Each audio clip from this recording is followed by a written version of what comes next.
dia, gente. Estamos hoje gravando aqui uma live gravada para a gente retomar um tema que a gente discutiu muito no passado quando a norma saiu, mas que agora que a gente se aproxima da data de início da norma, a gente achou que valia a pena recapitular.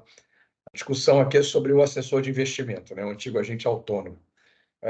Aqui, a nossa ideia hoje vai ser fazer um certo wrap-up aí dos principais pontos da norma, haja vista que ela se aproxima aí de início em 1º de junho. Então, a gente achou bom fazer esse vídeo como orientador aí para recordar de quem atua nesse mercado, ou quem tem intenção de atuar nesse mercado, de quais eram os principais pontos, e até colocar um pouco coisas que a gente já tem visto aí no mercado, né, nesse período e coisas que a gente espera ver a partir de 1º de junho, né? Então aqui presente a Patrícia e o Rafael, nós somos os 3 sócios aqui da BR Governance, e basicamente a gente vai tratar um pouco em blocos aqui. Primeiro, discutir um pouco do papel efetivo do assessor, como é que ele ficou na nova norma. Depois, um ponto da questão empresarial e societária, como é que ela ficou e como é que a gente enxerga. A questão da exclusividade. E depois, falar um pouco aqui de governança e compliance, algumas obrigações que a norma trouxe. E, finalmente, aí um ponto polêmico e mais relevante, talvez, que é da transparência e de aumento do número de informações que o cliente vai passar a ter de receber passivamente, mas, acima de tudo, também que o cliente vai poder exigir e solicitar, né? Então, não sei, vai ser um bate-papo aqui entre a gente, e bater uma bola, mas, sei lá, passar um pouco a bola para a Patrícia primeiro para falar um pouco da visão dela sobre o papel em si do assessor, né? E a gente aqui se policiando para não chamar ele de agente autônomo ainda, porque o nome mudou depois de tanto tempo como agente autônomo, mas agora o assessor de investimento. Por isso que nós colocamos o nome do vídeo, né, de "Agora é assessor", porque acho que essa é uma mudança muito relevante, parece apenas uma questão de nomenclatura, mas na verdade, além de deixar de ser chamado de agente autônomo para assessor de investimentos, agora, a norma ela legitima a possibilidade de recomendação de investimento do assessor para o seu cliente, né. Então, obviamente, ele precisa, se submeter às regras e procedimentos dos intermediários, dos distribuidores, mas ele pode sim, recomendar investimento, com base nessas regras. Então acho que é um ponto, super relevante de mudança de fato na norma. Mas um ponto relevante também que a gente não pode esquecer é que ele continua sendo um preposto do distribuidor. Então até, a gente teve bastante discussão aqui, sobre a diferença entre assessor de investimento e consultor de investimento, e tem uma diferença, bastante relevante, que é justamente, a forma como, o cliente é atendido por cada uma dessas funções, né. Sendo que o assessor ele vai estar sempre, ligado a um intermediário, mesmo que mais de um, como a gente vai falar lá para frente. Acho que ele, assim, ele pode até se posicionar parecido, né? Então, assim, acho que nada impede um consultor, ele tem a obrigação de ter um contrato com o cliente, o contrato tem que falar a frequência do relacionamento, que tipo de relatório vai ser encaminhado, e óbvio a questão óbvia da remuneração, né? Assim, nada impede que um assessor tenha um posicionamento parecido no sentido da proatividade, da análise do bom atendimento, etc. Mas vão ser sempre relações totalmente diferentes, né? E se a É. gente lembrar, acho que uma coisa interessante, assim, em 2018, a CVM soltou aquele antigo ofício sobre assessor, sobre agente autônomo, que pegava em vários pontos, e se a gente lembrar, naquela época, um dos pontos que era polêmico no mercado era até se um assessor de investimento poderia realmente ter uma área de aconselhamento, de advisor, e eles começavam a ter naquela época com medo, né? Naquela época, assim, há 4, 5 anos atrás, as assessorias começaram a contratar economista, especialista em fundo, especialista em renda variável, especialista em renda fixa, começaram a montar meio times de advisor, mas era uma coisa feita muito com medo, né? O sujeito, na É. época, assim, se ele falava no jornal, assim, segundo o especialista em renda variável da assessoria tal, era polêmico, né? Tinha gente que falava, pô, tem que denunciar para a CVM. Eu acho que gradualmente isso foi virando uma coisa natural, né? Que a norma sacramentou, né? Ele no final das contas, ele é um pouco mais restrito, né, porque ele tem que recomendar no final das contas o que tem lá na prateleira do intermediário, então ele tem, a função dele, nesse sentido, está muito ligada ao intermediário, mas do outro lado ele tem na sua relação comercial com o cliente a capacidade de entender, né, um pouco quais são os anseios ou as demandas do cliente e, recomendar com base nisso, né. É, e é bom porque a norma veio dar mais segurança na própria atuação dele nesse sentido, né? Quer dizer, antigamente, como o Sim. Brazuna comentou, e havia muito receio em relação a isso, e hoje está O muito cara fazia com claro. medo, né? O cara fazia meio Exatamente. E para. hoje o assessor ele pode dar esse tipo de ele ter esse tipo de iniciativa com muito mais segurança de que ele não está fazendo coisa errada e nem invadindo a seara do consultor, né? E tem, acho que tem outro lado também que é assim, da diferença dos dois. Óbvio que assim, os dois, se não tiverem o cliente satisfeito, podem perder o cliente. Mas é óbvio que assim, um portfólio num assessor de investimento que o assessor não, que o cliente não paga nenhum FII, indo bem ou indo mal, o cliente pode não estar satisfeito, mas ele só não está satisfeito com o retorno, né? Já quando você tem um portfólio que está sendo objeto de consultoria, como o cliente tem que botar a mão no bolso e pagar, eu acho que talvez gera uma cobrança maior, né, de resultado, né? Então, assim, obviamente que o cliente não satisfeito vai migrar de instituição de assessoria, mudar a carteira, pode dispensar um consultor, mas eu acho que fica sendo mais explícito que se paga, a cobrança tende a ser maior. A gente, assim, um cliente no assessor é que nem ele falou, cara, não está indo bem por causa do mercado, não é, tudo bem, meu assessor poderia ser melhor ou pior, mas talvez no banco A ou no banco B vai ser parecido, né? Na corretora A ou B. Já um cliente de um consultor, acho que se a coisa não vai bem, ele pode tender a não querer pagar mais, né? Então tem diferença, sem sombra de dúvida. Isso é fato, né? Mas acho que esse é um ponto bacana que você trouxe, que é assim, por isso a norma, nesse sentido, ela vem adequada, né, porque a norma, ela permite, ou ela legitima essa atividade que já era, eh, executada, né, pelos assessores, mas ela obriga a trazer mais transparência, justamente para deixar claro, o que você tem de conflito de interesse na função. Então, então, esse ponto talvez seja assim, eu acho que o resumo o sujeito pode falar com mais convicção agora o que ele já fazia, né? Vamos dizer assim.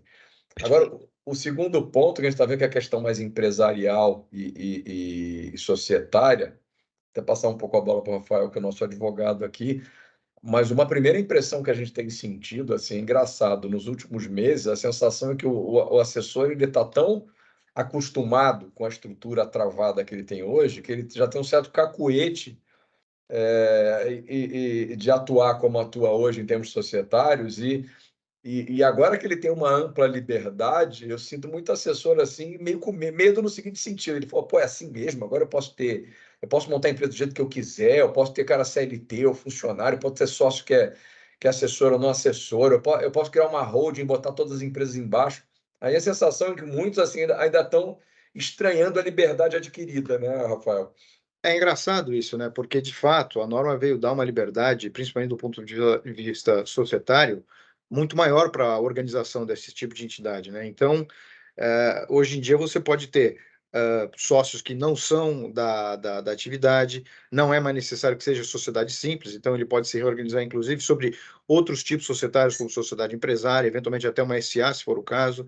Então, hoje em dia tem muito mais liberdade para ele organizar a atividade dele do jeito que ele bem entender e, principalmente, para receber aporte, investimento, ter novos sócios, novos tipos de relações que antes não era possível, né? Porque a sociedade efetivamente tinha que ser uniprofissional. Então, hoje em dia, realmente, tá? Do ponto de vista societário, a norma de agente autônomo permite que seja uma empresa como qualquer outra. Quer dizer, não tem mais a restrição que havia no passado do ponto de vista de organização, né, tipo de sócio e tipo societário. Então, hoje em dia é muito mais ampla a liberdade, né? Só tem um ponto que eu acho que é super importante e relevante a gente colocar aqui, é que essa liberdade é para as organizações societárias de fato. O que significa, o que não significa que um assessor pode, como exercício da função, um assessor ele não pode ser consultor, ele não pode ser gestor de carteira, ele não pode ser um analista de valor mobiliário, ele tem que deixar, né, a norma até deixa bem claro isso, que ele tem que ele tem que se descadastrar lá, né, descredenciar lá na CVM, para exercer outra função. Foi bem lembrado pela Patrícia, né? Porque realmente, de fato, não é uma liberdade tão ampla assim de objeto. Até a norma permite, né, que ele possa fazer outras atividades complementares, né, do ponto de vista previdenciário, securitário, mesmo de mercado financeiro, isso ele pode fazer, mas de fato, tá? Não é uma liberdade com atividades conflitantes, né? Ela até traz ali alguns exemplos de atividades conflitantes, como é o caso da consultoria, gestão e análise. Então, exatamente. Então, assim, havia também essa dúvida, pô, o cara pode fazer agente autônomo e seguros ou previdência? Agora pode. Tá? Antes havia restrição porque, de fato, a norma não admitia que na sociedade de agente autônomo você fizesse qualquer outra coisa além da própria atividade, justamente por ela ser uniprofissional. Hoje em dia, como bem lembrado aí pela Patrícia, pode. E, principalmente do ponto de vista societário, também a liberdade é um pouco mais ampla. Então, eu posso economizar CNPJ, né? É isso, você pode ter uma gestora no mesmo CNPJ, mas você não pode ter as mesmas pessoas no mesmo, Exatamente. exercendo as mesmas gestora, não, funções. assim, o que acho que tem assim, agora, na verdade, gestão, consultoria e research, não, né? Que você podia, antes você tinha, sei lá, a empresa de corretagem de seguros, a empresa de agente autônomo, a empresa de gestão, a empresa de consultoria, a empresa de ofertas públicas, o que é que você quisesse. Pelo menos o que não for gestão, consultoria e research, você pode até agregar um CNPJ só de assessor. Mas acho que mais do que isso, que as caixinhas embaixo acabam ficando boas separadas, né? O que eu acho que realmente é um avanço maior é o arranjo da holding, né? Porque a gente viu muitos casos, assim, o sujeito vai lá e começa como assessor. Aí é fácil ele montar uma PJ2 para pegar lá FIIs bancários e corretagem de seguros, porque ele pode ser sócio daquilo sendo assessor. Mas a gente começava a ver uma dificuldade quando ele montava a gestora, né?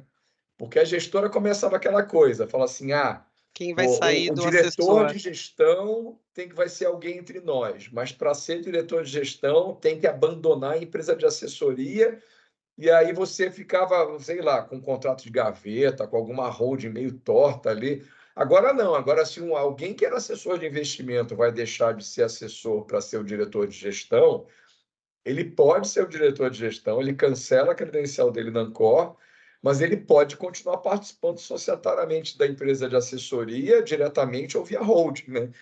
Então agora ficou isso, acho que ficou legal. Você realmente vai poder montar o partnership com as pessoas que vão ser sócias de cada negócio ou de tudo, de uma forma sem barreira, né? Sem tentar Aliás, ficar. esse é um exemplo típico da maior liberdade societária que a norma veio propiciar. Exatamente isso.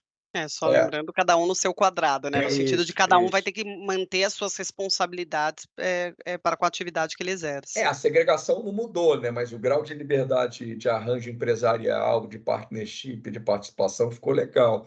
E até é legal que assim, a gente tem feito credenciamento de assessor que quer ter gestora, que quer ter consultoria, que quer ter estruturador de oferta pela 161. Acho que um ponto legal de colocar que, sei lá, de 2 anos para cá, o viés da CVM e da Anbima nesse sentido melhorou muito, né? Antes você tinha um pouco de tabu na aceitação de uma gestora ligada a um grupo como esse, assim, de haver discussão na CVM de não topar, por exemplo, nome semelhante, né? Que não estava nem na norma, mas ela fala, não, o nome tem que ser diferente e tal. Se eu não me engano, até estava naquele ofício antigo, tinha umas coisas assim, inclusive. Eu não lembro se estava no ofício, mas na prática a CVM falava, não aceita o nome igual, né? Agora, ao contrário. E eu sempre achava meio absurdo, né? Porque você botar um nome diferente induz o gestor, o cliente a entender que é um outro bicho, né? E ao contrário, o cliente tem que entender que assim, da o mesma mesmo forma, grupo, é o mesmo pessoal. Era como, sei lá, se eu fosse cliente de conta corrente do Itaú e a gestora do Itaú tivesse outro nome, entendeu? Eu ia passar a entender que eu tenho relacionamento com duas instituições que são independentes. Não, são do mesmo grupo. Então, eu tenho o Itaú e o Itaú Asset. Então, o mercado tem ido mais para a linha de realmente assim, não, unificar o nome, óbvio, ter até às vezes uma marca um pouco diferente. Em geral, a gestora chama, sei lá, XPTO, Wealth Management, ou Capital e tal, com um logotipo levemente parecido, mas com uma identidade visual de grupo, né? Então, nesse sentido, acho que a gente vai ter a liberdade de partnership, de você montar negócios diferentes, vai melhorar muito, né? Tirou aquele negócio assim que só pode participar do negócio quem tem carteirinha de assessor, quem não tem carteirinha fica meio periférico, né, na empresa, né?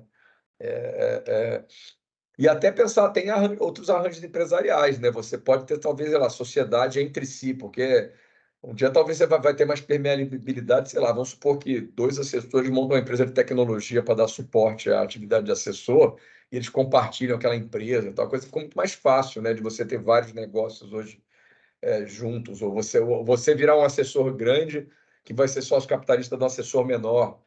Aí outro ponto que até tem saído nos jornais, pô, aquele movimento de montagem de corretora, né, de DTVM. Em grande parte, tinha muita gente que crescia e montava DTVM, porque talvez era a única forma dele receber como sócio a corretora que fomentava ele, né? Porque a corretora não podia ser sócio do assessor. Então, agora pode ser que diminua a necessidade de Não tem mais, você não ter precisa uma mais, exatamente. DTVM, né? Até a gente tem visto assim, muita gente que anunciou lá no passado que ia montar DTVM, e esse negócio já faz aí uns 3 anos, né, que teve esse movimento. A gente não viu muitas vingarem, né? E a gente já conversou com gente que quem montou, que às vezes bate um certo arrependimento no sentido de ver que a carga regulatória de controle é mega pesada. Alta. Então, talvez a gente vai ver um assessor agora com uma estrutura leve, não financeira, com uma gestora no grupo, com uma consultoria, com uma empresa regulada pelo 61, com a corretora de seguros, etc. Precisa de TVM para quê? Para ter conta corrente própria? Né? Não consigo entender.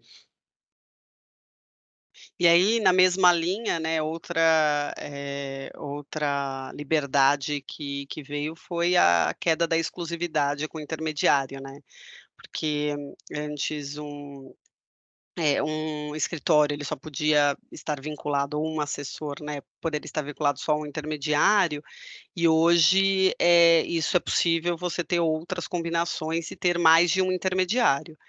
Tem um ponto obviamente relevante que tem acordo comercial que, coloca exclusividade e isso continua sendo possível. Então, no final, nossa visão é que vai demorar um pouco para a gente enxergar muitos escritórios fazendo uso, né, dessa, E vai dar trabalho, eh né? Porque você tem que ter mais controle, né? exatamente, esse é um ponto, porque no final você continua sendo preposto, você só vai ser preposto de mais de um De mais de um, intermediário. E aí eu tenho exatamente. que fatiar os meus procedimentos para atender a várias diretrizes diferentes de cada Você vai ter que intermediário ver para aquele em conjunto de clientes, né? qual canaleta o teu cliente está indo para ver qual que é o procedimento que você adota. Exatamente. Isso é até um ponto importante, mais, específico da norma, que é assim, o suitability você vai precisar continuar seguindo do intermediário, independente de de quantos intermediários você tem. Então, se o cliente vai consumir o produto do intermediário X, você vai ter que passar pelo processo de suitability desse intermediário.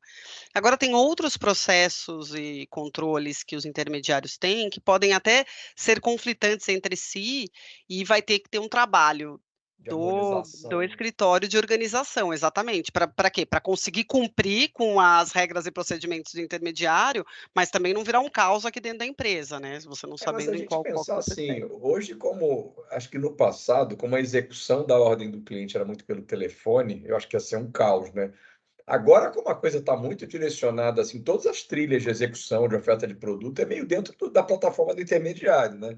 Talvez o que vai sobrar, assim, é mais no relacionamento humano mesmo com o cliente, de ter algum procedimento que você tem que respeitar, ou no fluxo por e-mail, né? Mas o resto, ou no operacional da assessoria Eu fiquei com a pensando se a corretora. assessoria, tiver, por exemplo, uma plataforma de tecnologia, né, a gente vê algumas assessorias que têm a sua própria plataforma de entrada do cliente. Aí, nesse caso, ela pra perder ou tirar a exclusividade, ela vai ter ali um ônus de desenvolvimento para conseguir se plugar Várias em mais frentes, de né? uma, exato. Ou a parte Isso de dá um auditoria e trabalhinho. compliance também, né? Vai que assim, uma plataforma demanda tais e tais relatórios particulares para ela, ou revisa due diligence de tempos em tempos, esse fluxo vai aumentar, né? A parte contratual, documental, né? Esse tipo Sim. de coisa vai ganhar complexidade. Agora, a gente, assim, eu acho que muita gente fica olhando e fala assim, ah, não, mas, pô, quem é grande já é grande e tem o benefício da exclusividade contratual por questões financeiras, né? Sim, eu acho que se a gente olhar a ponta do iceberg, o fim da exclusividade não muda o negócio, mas é aquele negócio, você ter liberdade deixa o teu contratante mais preocupado, né? Você está mais propenso a receber assédio, respeitando o contrato. Agora, eu acho que no momento atual de mercado, que está mais duro, pode ter solução criativa. Eu não duvido que alguém pequeno, a gente já tem visto pessoas assim, ele fala assim, cara, se eu não tenho o benefício hoje de receber um cheque gigante de uma plataforma para ter exclusividade, vou tentar montar um negócio diferente, né? Ou do outro lado, plataformas que são menores, fala, cara, eu vou te atender melhor e dane-se se você vai trabalhar só comigo ou com todo mundo. Então, eu não sei, no pico da montanha ali não muda muito, mas acho que na base ali pode acontecer negócios interessantes. E novos escritórios, eles já surgem sabendo dessa possibilidade, né? Então, no Se final eu das não ganho contas, na hora nada de sendo exclusivo, desenvolver, por que eu não posso ter um cardápio é grande, né? isso. Mas tem um outro ponto que é dá trabalho, custo e tudo mais. Mas pode ser uma opção, né? Ou seja, acaba ficando um assessor que tem uma cara de consultor, né? Tem o É. discurso que trabalha com várias plataformas e tal. Então, acho que no momento de mercado eu não duvido que possa ter gente que tente alguma coisa diferente, né? No final tem esse ponto mesmo, né, no final o assessor ele pode, trazer para o cliente quando ele tem mais de uma plataforma, mostrar que ele consegue mitigar o conflito, né, porque como ele trabalha com diversas plataformas, aumenta a gama de produtos que ele pode oferecer, e ele, consegue oferecer, produtos melhores para o cliente dele, então esse é um ponto, acho Inclusive, que pode isso ser um é ponto, né, de marketing, assim. atribuição, inclusive, do próprio diretor, que a norma criou esse tipo de coisa, né? Quer dizer, esses controles, esse nível vamos dizer assim, de arbitramento de conflito, ou eles vai ter que passar a ter uma estrutura interna para endereçar esse tipo de coisa, né? Não, até Falando é desse ótimo. diretor, né, acho que é um bom ponto, né? Que é talvez uma coisa a colocar que muita gente chama no início esse cara de diretor de compliance, né? E o que a gente está vendo é que, assim, primeiro, a norma não chama de diretor de compliance. Ele é um cara que tem que ficar entre o intermediário, o regulador e a própria empresa, né? Então, eu brinco que ele tem mais uma cara de RI do que compliance. Outro ponto que a gente está na dúvida aqui, sendo honesto com todos, é que a norma não obriga esse cara a ser diretor estatutário, mas será que a CVM, ao longo dos procedimentos de controle e tal, não vai falar, veja bem, eu quando falei diretor responsável, eu quis dizer estatutário, então, assim, a norma não fala, mas a gente tem, assim, eu tenho dúvidas se a CVM não pode apertar um pouco isso, né? Porque no final das contas, ele será o responsável perante a CVM a prestar as informações para o regulador, ele será o responsável por mostrar, o procedimento de verificação de compatibilidade entre regras de intermediário, Ele é se for o relevante pra caramba, caso. esse cara. Ele é o cara que tem que mostrar que guardou os documentos por 5 anos, todos os documentos dos clientes por 5 anos. Então, no final, ele tem uma cara parecida com o que a gente chama de diretor de compliance, tanto na gestora quanto na consultoria, né. Ele é É até meio hub, interessante, né? Ele é um até hub entre todo interessante. mundo.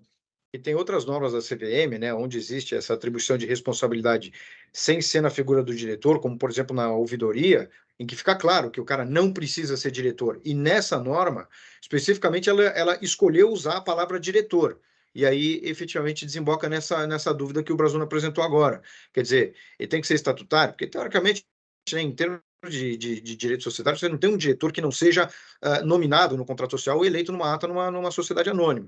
Então fica essa dúvida, né? Porque a impressão que dá é que no passado, quando ela não queria que o cara fosse diretor, ela não especificou, mas agora especificamente ela usou a palavra diretor. Então provavelmente vai gerar essa dúvida aí, né? Mas nada impede, assim, o entendimento mais aberto. Eu posso ter ele não estar no estatuto e eu faço uma ata apontando, uma ata assinada pelo. Então, isso vale.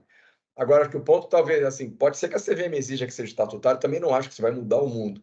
Acho que o que muda é assim, que a norma original, ela exigia que tivesse uma série de políticas internas, estava exagerado, porque era um formato de compliance igual de corretora, e a gente até argumentava com a CVM, falando que a corretora já faz isso aí, o compliance do cara tem que ser mais a cara do consultor.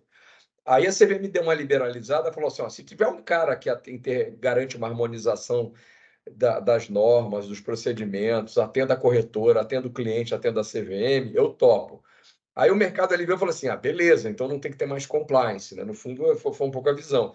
Mas a gente acha o seguinte, se você pegar as obrigações que esse cara tem, se não se botar no papel internamente a regra do jogo, A ele dinâmica tende do a dia a ficar dia, com vendido, certeza. né? Como Na é que ele própria vai dinâmica ganhar? a dinâmica Só do dia a dia no vai verbal, demandar isso. Eu acho que assim, os assessores deveriam pensar em criar um arcabouço mínimo aí de procedimentos internos, pelo menos assim, tem obrigação de guardar documento por 5 anos. Se não tiver algum lugar escrito isso, você tem o risco de alguém não guardar um documento. Ele tem que fiscalizar se as pessoas que estão trabalhando têm credencial de assessor. Se não tiver procedimento falando isso, pode se esquecer, né? Então, eu acho que assim, é Na muito medida que vai difícil. crescendo, né, o founder não consegue, E quanto menos controlar ele, isso, né. e quanto menos que não seja, para ele conseguir evidenciar que ele seguiu um procedimento para se livrar da Hum. responsabilidade. Esse é o Porque palavra. senão, Como é que ele evidencia que ele segue as normas do claro, intermediário? Tem que ter no papel falando isso.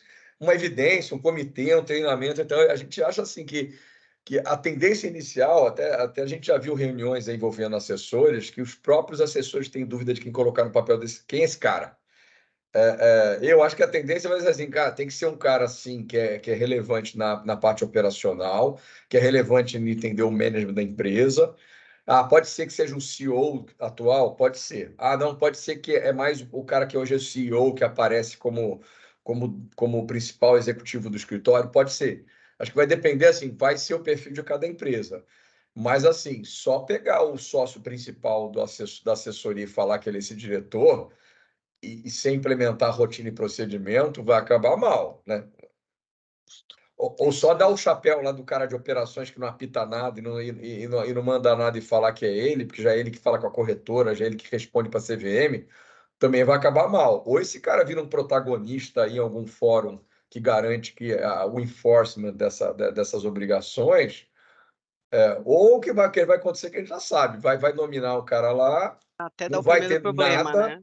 e daqui a pouco começa a pipocar. E eu acho, sinceramente, que grande parte do mercado vai ser desse jeito, ou seja, ele só vai dar uma enquadrada nesse diretor daqui a um ano, quando começar a se acumular problema. Uhum. Não tem é o nem. tipo da coisa que ficar no fio do bigode tende a ser ineficiente, né? É o tipo da coisa que não funciona. Mas tende. Eu acho que vai ter muita instituição que fala assim, cara, sei lá, a plataforma A, B ou C cobrou lá o cadastro do diretor responsável. O cadastro do Zezinho que já fala com eles lá, e depois a gente vê como é que faz. Aí o Zezinho vai ficar numa situação bem desconfortável, né? Uhum, é isso. E indo para o nosso último ponto, que eu acho que é super relevante, e eu acho que tem um impacto, bastante grande na forma, como no relacionamento entre assessor e cliente, é a questão da transparência, né. Primeiro, até um tema menos polêmico, mas que é super importante e tem a ver com a exclusividade, é que todo o material que o assessor entregar para o cliente, ele sempre precisa ter aquele logo, junto com o logo do intermediário, né, ele não pode mandar o material sem o logo do intermediário. E quando ele tiver mais de um intermediário, ele vai precisar, se ele tem um material que é comum a todos, ele precisa, ter o logo de todos os intermediários. E aí a norma colocou um negócio até super importante, que é assim, no seu material de comunicação, você precisa tomar cuidado para não dar a entender que você está oferecendo o produto de um intermediário com o logo do outro, né. Então, você vai precisar tomar esse cuidado, para não gerar dúvida, para o cliente de qual é o intermediário que você está usando naquele momento. Então esse é um negócio O que que é vai uma coisa precisar que tem ajustar. lógica legal, mas não tem lógica negocial, né? Porque o objetivo de eu ter vários intermediários, provavelmente vai ser o cliente ter conta em vários, né? Assim, você vai falar, cara, tem a conta em todos, que cada momento eu te ofereço onde tem o produto mais interessante. Então, assim, se não para alguns Mas se modelos de você tem negócio uma não tem se muita você tem um material lógica, né? específico, esse material específico você não pode dar a entender que está em um lugar ou em outro, Isso. né, esse é o Mas ponto. a lógica vai ser meio multi-manager, né? Aí como é que você manda um material? Se o sujeito tem conta na corretora A ou B no mesmo intermediário, era bom falar de tudo de uma vez, né? Vou falar, não, peraí, agora eu tomo É. material do A, do B. Eu acho que é o melhor jeito, é melhor colocar lá o Ou, logo de todos os intermediários com quem você trabalha, e falar de uma forma genérica e deixando Institucionalmente falar, exato, nós somos uma é. casa de vários assessores, de de vários vários, bancos, ou corretoras. ainda, né, aquele problema de você empurrar para o cliente um produto que tem duas plataformas, mas você empurrar onde você ganha mais do intermediário, por exemplo, que aí também é onde entra a questão da transparência, né? Não, é Acho isso. que Mas esse é um bom ponto, assim, esse risco vai acontecer. Agora, como é que está dada a transparência? Acho que a CVM foi boa assim, a transparência está cercada de todos os lados, né? Na 178 fala que o cliente, sempre que solicitado, pode perguntar para o cliente sobre como é que é ele remunerado, e talvez assim, o nosso entendimento é que essa primeira parte da 178 não é que você tem que falar quanto você ganhou na operação, você tem que falar como é que é a lógica de remuneração. Outra cercada que a CVM deu, que agora tem um termo de assim, ciência. só um ponto antes sobre esse ponto que você colocou. Assim, acho que você tem que falar como é que você é remunerado, mas a norma, ela coloca que você tem que incluir, inclusive, eventual adiantamento que você recebeu do intermediário, né? Então, Mas eu acho que vai ser falar que existe esse adiantamento, não se ele é de não mil falar qual o reais. valor. Ah, tá bom, é E aí, verdade, o que esse que o concordo. PH colocou? A única coisa que eu acho que não serve é porque, assim, se o cliente perguntar, você tem que falar. O cliente tem que assinar um termo de ciência quando abre a conta, ou Falando o que tem cliente antigo falando que conflito. tem remuneração. E depois vai ter o extrato trimestral. Só que o cliente, mesmo esses instrumentos nunca vão dar transparência para o cliente que, se, sei lá, se determinado produto tinha um rebate de 10% na plataforma A e de 20% na B, e eu empurrei o da plataforma B porque dava mais, isso não vai ter transparência, né? Que vai ter, porque eu vou ter de falar quanto eu ganhei na B, mas eu não vou falar quanto que era mais barato na A, né? Isso não tem como falar. No final, assim, o que eu acho que vai acontecer, então, até para a gente só deixar claro, né? A norma de ter que, sempre que solicitado, você descrever como é a sua remuneração, já entra em vigor agora, junto com a 178. O envio do extrato trimestral, que não é uma obrigação do assessor, é uma obrigação do distribuidor, né, do intermediário, mas ele tem que enviar 30 dias após o fechamento do trimestre. Essa norma, ela só se inicia no começo do ano que vem, né? Então, nossa visão é que o primeiro envio deveria ser abril, referente ao primeiro TRI de 2024. E é justo, né? Tem que zerar a pedra, né? Começa o ano É. novo com informação nova, né? Isso. Agora, o que eu acho que pode acontecer é que, o mercado vai tendo conhecimento sobre quais são taxas praticadas, rebates praticados, como as remunerações estão acontecendo. Isso porque, no final, a gente tem um monte de empresa de tecnologia, né, que busca informação e consolida informação para mostrar para o mercado. Nesse sentido, eu acho que de início não, mas deve ter um impacto relevante ao longo do tempo, sobre como é que você se organiza, do ponto de vista comercial com o intermediário e como você conta a história para o seu cliente, né.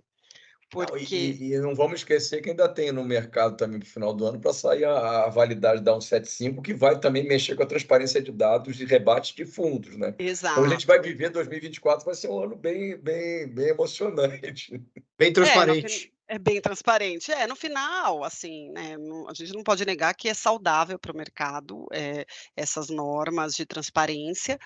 Mas a forma como isso vai ser comunicado por cada um dos intermediários vai ser relevante. A gente já teve, né, recentemente tinha a questão da marcação a mercado, que já foi, né, um estresse para alguns escritórios, justamente pela forma como o intermediário tratou o assunto, e agora vai ser igual.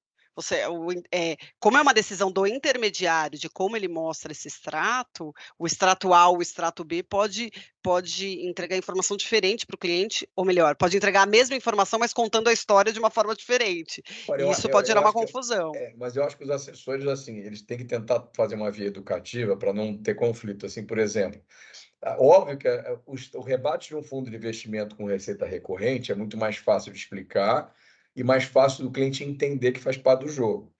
Agora, os rebates de produtos que são front fixa, one shot, eles dão uma sensação na largada de que custam muito caro, podem custar caro mesmo, mas às vezes a instituição está recebendo um front fee por uma alocação de 5 anos e não vai receber nada mais ao longo dos 5 anos.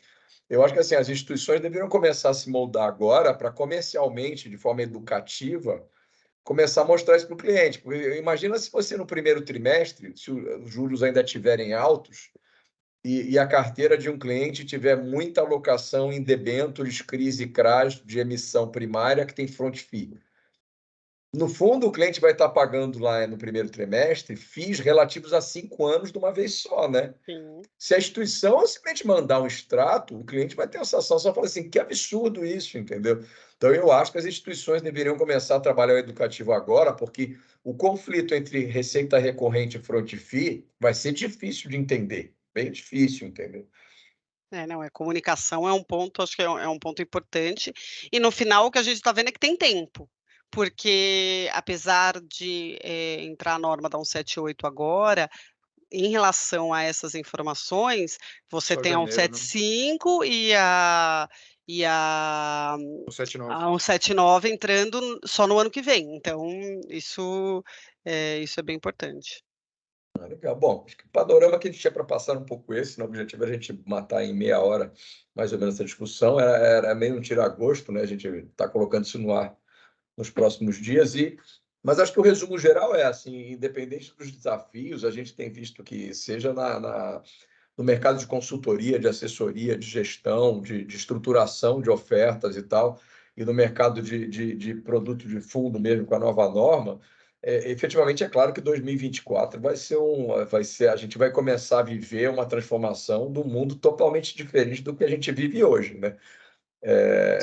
Óbvio que demora para se perceber, tem coisas que vão demorar mais para se adaptar, pode ser que o mercado demore para aprender as melhores estruturas empresariais e de assessor ligado a mais uma plataforma, ou a questão da transparência, mas sei lá, eu usaria que 2024 é um ano meio de reforma, mas 2025 certamente eu acho que a gente vai viver um cenário aí de negócios muito diferente do que a gente vê hoje, né? E muito diferente para o lado muito positivo, né?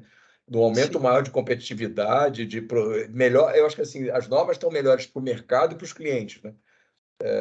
Sem sombra de dúvida, assim, a gente só pode ser otimista no longo prazo, né? Logicamente, falando aqui que a BR Governance, ela já tem bastante experiência, eh, em assuntos tanto de governança quanto regulatórios com, diversos participantes de mercado, a gente está falando de gestor, consultor, distribuidor, e se vocês precisarem de ajuda, nós estamos aqui, para atendê-los. Isso aí, quer dar o teu se Beleza, pessoal. despedir aí, PH? Não, basicamente é isso, né? Acho que a gente conseguiu dar um panorama geral desse cenário novo. E como a Patrícia falou, estamos à disposição para ajudar no que for preciso. Isso aí, bom, até logo a todos, então, e até a próxima. Um Até. abraço a todos, gente. Tchau, Abraço, tchau, tchau, tchau. pessoal.